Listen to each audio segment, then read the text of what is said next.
sorry about that. I have a habit of slipping back into the Planko language. It's good to finally meet you in person. I'm Bernard, although I insist you call me Bernie. The only person who calls me Bernard is my wife. And even then, only when I've tracked elephant dung into the carpets. As you know, I own several zoos, but I always like to show people the ropes here at my home. This is the first zoo I ever opened, and a source of great pride for me. And prides, thanks to a lion breeding program we ran in the 80s. But we're in the middle of a big renovation, and that's where you come in. Sadly, our old contractor had to retire after developing a fur allergy. Poor devil kept sneezing his dentures into the lion habitat. So, it's up to you to finish everything off. Don't worry, though. I'm not completely throwing you into the deep end. My head keeper, Nancy Jones, will be lending a helping hand. Oh, she's a hard worker, and she'll expect you to be too. But I'm sure you'll get along like a house on fire, or even better, one that isn't on fire. Less shouting that way.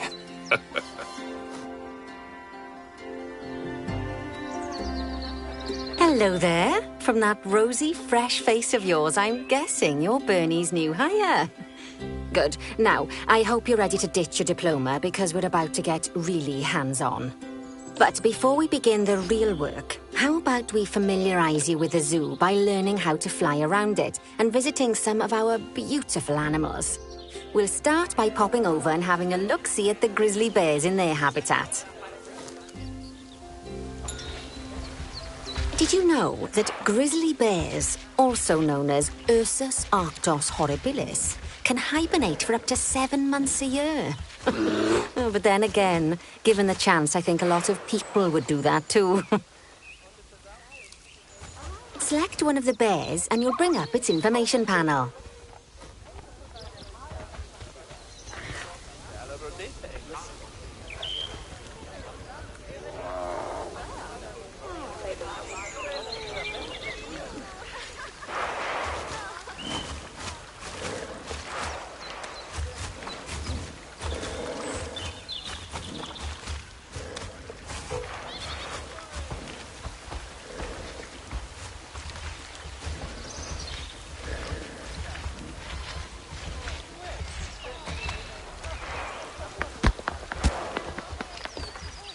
This is where you can find out all kinds of information about your animal. The most important thing being its overall welfare. You'll learn more about animal welfare today as we go through your objectives. But for now, let's enjoy this magnificent animal. Why don't you select the camera from inside its information panel?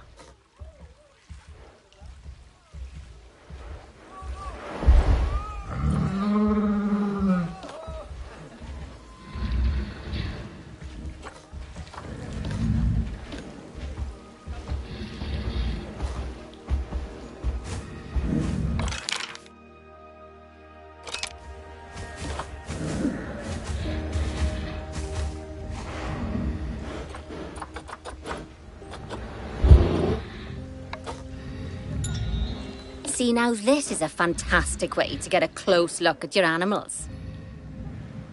Okay, when you're ready, let's pop over to the other side of the zoo and take a look at the lions. I've marked their location for you to find.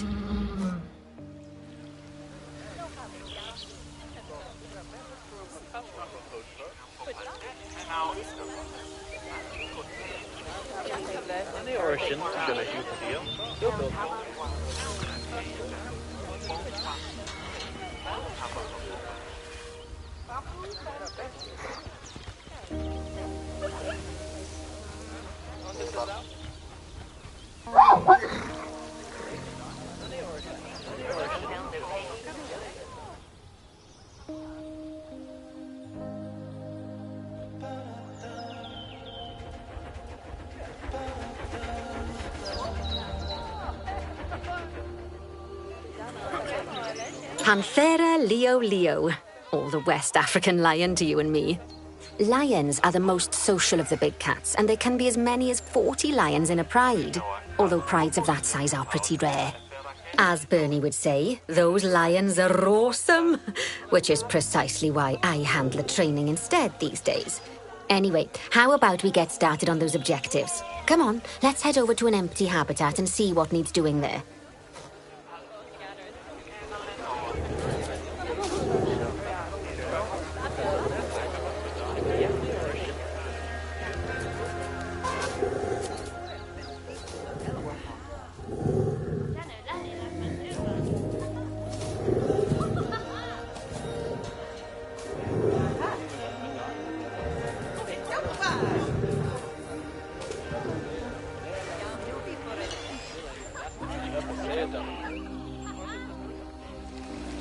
As you can see, it's a lovely space for animals, but it's missing a certain something. Well, two somethings. Warthogs.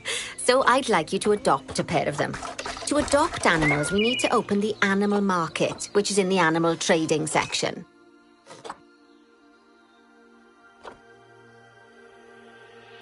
There we are. A pair of perfectly splendid warthogs for our zoo. Just select them and choose Adopt.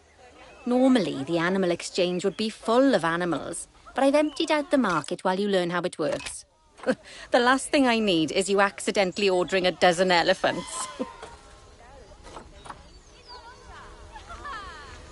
When you adopt an animal, it's automatically placed in the trade centre, where they're held until you're ready to move them into their habitat, which, as it happens, you are. So how about you move them into their new home?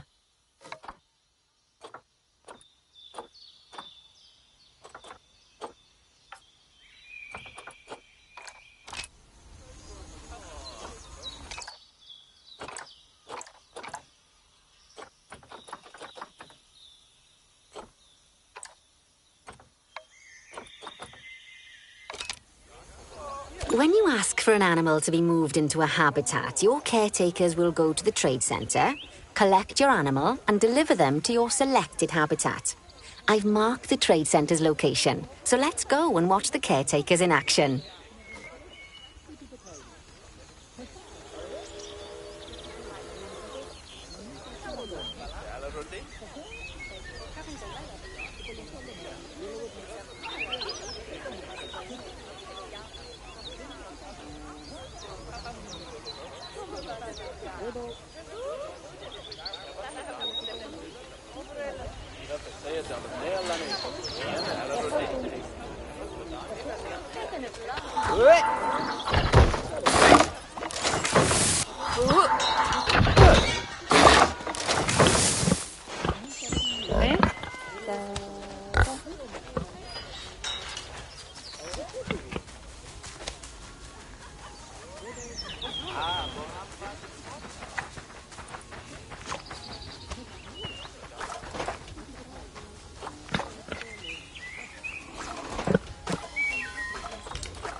Well, as you can see, those caretakers don't hang about. They'll move those animals to their destination as fast as possible.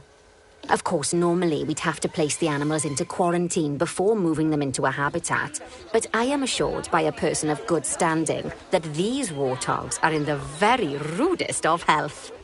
Right, let's get the warthog's habitat finished up so we can keep them nice and happy.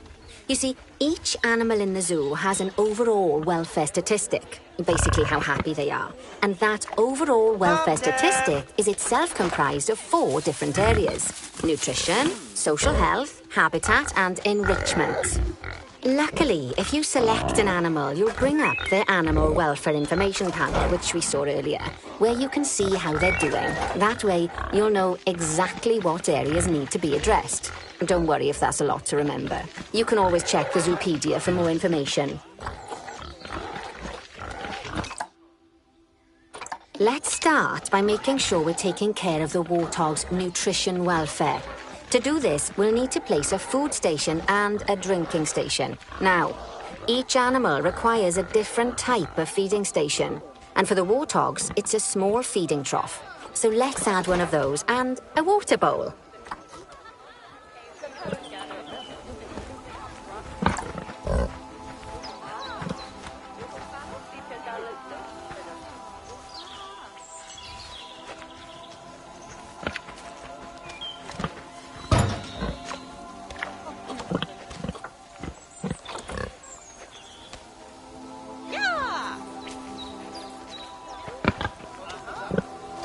Animals also require stimulation to keep them happy. Let's add a lovely mud bath for the warthogs to roll around in. That bath will count towards their enrichment welfare, specifically their toy enrichment welfare.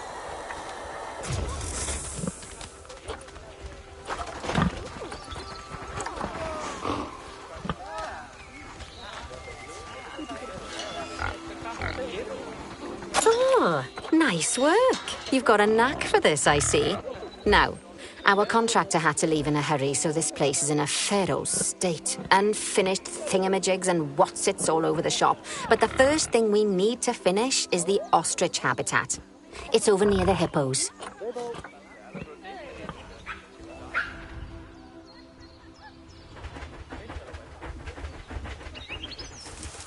Oh, before we actually start building our ostrich habitat, let's pause time for a moment.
That's more like it. A quick break.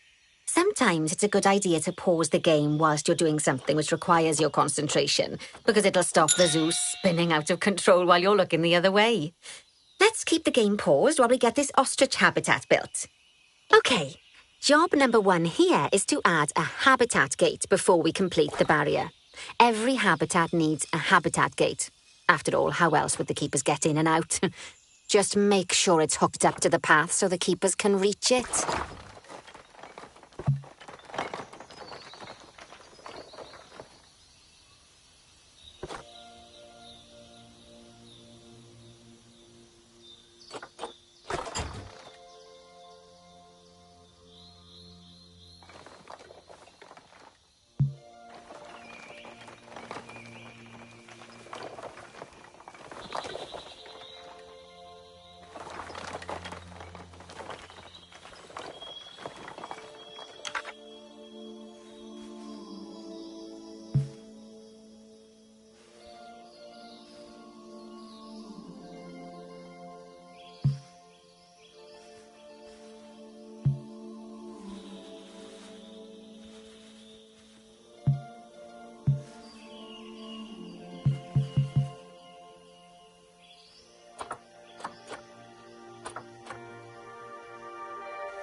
let's complete the perimeter barrier so we can adopt us some ostriches. I've marked out an area for you to use, so I'd like you to finish off the perimeter using the brick barrier.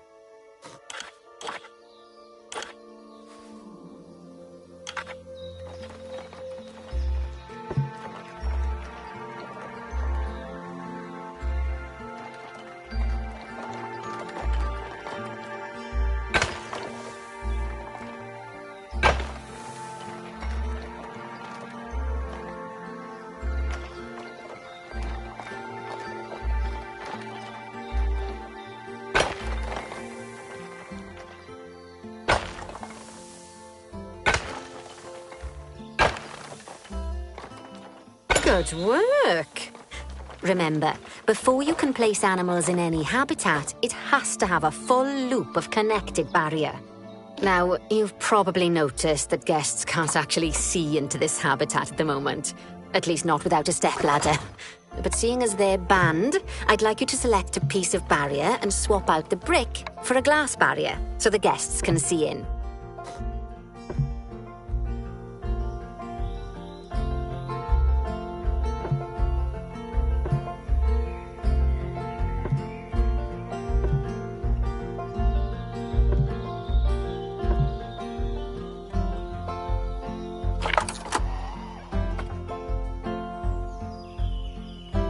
There we go.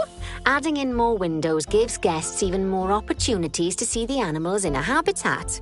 It's always best to make sure the guests can get a good view into a habitat from the path they're walking on, because it makes them happy, and because this would be a pretty terrible zoo if they couldn't. The last thing we need to do is to add a donation box. You see, when guests enjoy the view of an animal, they'll make a donation. Just make sure you put them in easy-to-reach places, like near a viewing point. Donation boxes are one of the main sources of income for the zoo, so make sure you remember them.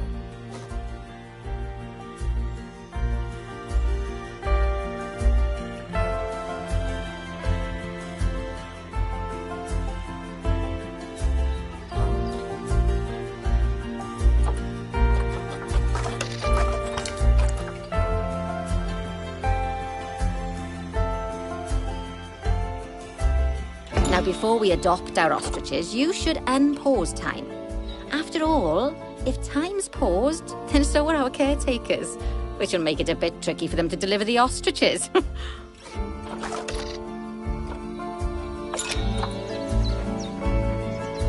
Oh, by the way, as well as pausing time, you can also speed it up. It'll run everything at 2 times and 5 times faster. It can be useful, especially if you're waiting for money to accumulate or for animals to be delivered to your habitat. Personally, I use it when I'm waiting for a brew to finish. All right, you've finished the habitat, so it's high time we adopted those ostriches, don't you think? Let's get 4 of them in here.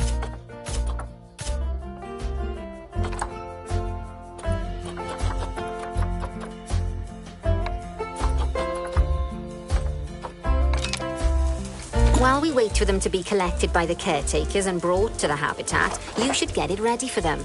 Add a suitable feeding station, water station, and an appropriate food enrichment item. It's often best to place things like enrichments and feeding stations near to the habitat perimeter, so guests can get a really good view of the animals.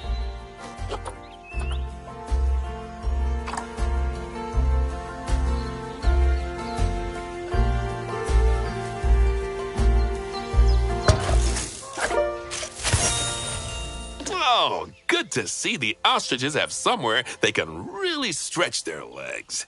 Did you know they can actually run at 43 miles per hour? Oh, heaven forbid they ever escape. The speed camera fines alone would bankrupt us.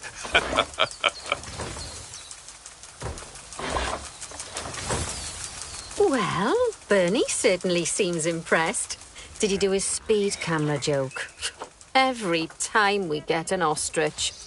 So, now we've made the ostriches' lives a bit better, let's do the same for the keepers, shall we? To make it easier for the keepers to feed the ostriches and hippos, we should build a new keeper hut.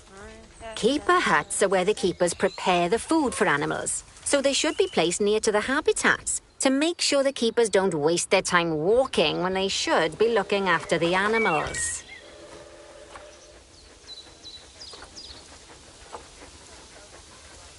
You'll need to rotate the keeper hut to get it to connect up to the path.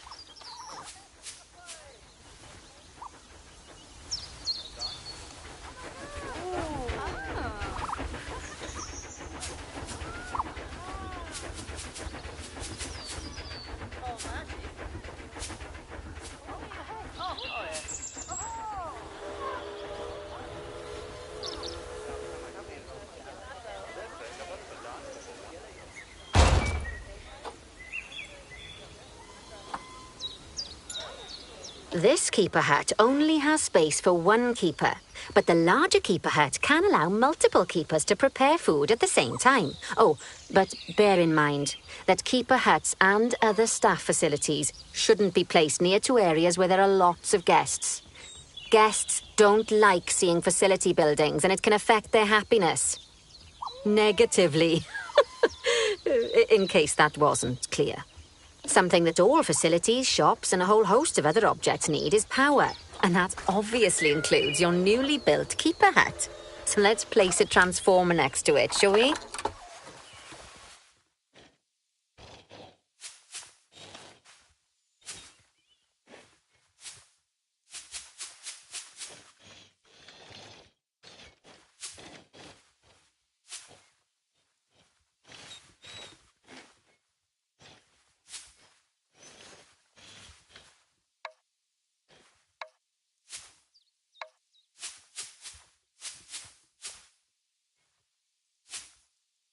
Lovely work. Now the keepers can start using the hut to prepare food, and thanks to where you've put it, they won't need to walk very far to deliver it to the ostriches and hippos. Let's get on to your next objective then. Bengal tigers. We want to adopt some, but I'm afraid there's nothing ready for them yet. Head on over to the plot of land I've marked out. It's not too far away. Righty, your next job is to build a habitat from